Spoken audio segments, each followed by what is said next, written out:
when we're talking about putting water on our garden beds, we want to try and achieve, for an average kikuyu lawn, about 25 mil of water a week.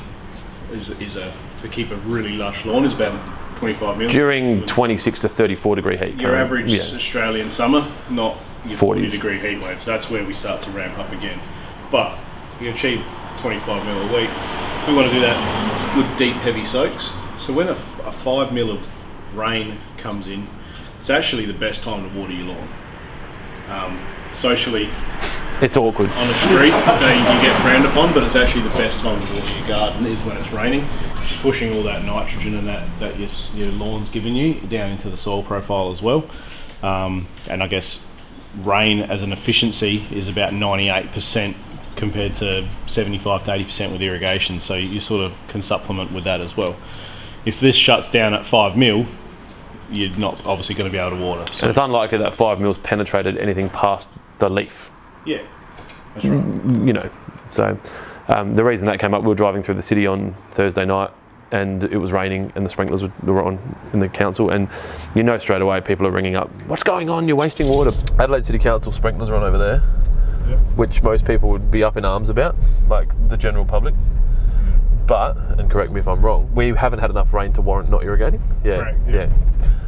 So when you see council sprinklers on in a parkland, don't send a letter to the mayor. We would have only had that 5 mil, and I didn't know that. 1 or 2 mil. Yeah. So it was the perfect, even more of a reason to push that rainwater into the ground. That's right. We woke up this morning, we had some wet roads, and everyone's like, oh, we shouldn't have water on, but it's the perfect time to be watering. So. Unless it's happened every day. Point of view, because if you were planning on watering on Saturday morning and you got 2 mil, now you wanted to apply 10, well, you can actually ramp your irrigation back and only water 8 mil. And we know enough about the science of the sprinklers for you to do that. So you can say that an MP rotator is about a 10 or 11 mil of rain, 10 or 11 mil of waterfall, and an R-van's what, 14-ish, and then a van's 25. And that ease of adjusting that comes into modern controllers, as well as intervening even on your actual standard controller, because they've got what they call a water budget. So if you were going to water for an hour this morning on your lawn and it was a bit raining, you don't want it to water the full hour, so you can basically go in and just put it as a percentage, which is what they call water budgeting, and it's just a case of going up to the controller and giving it 80%.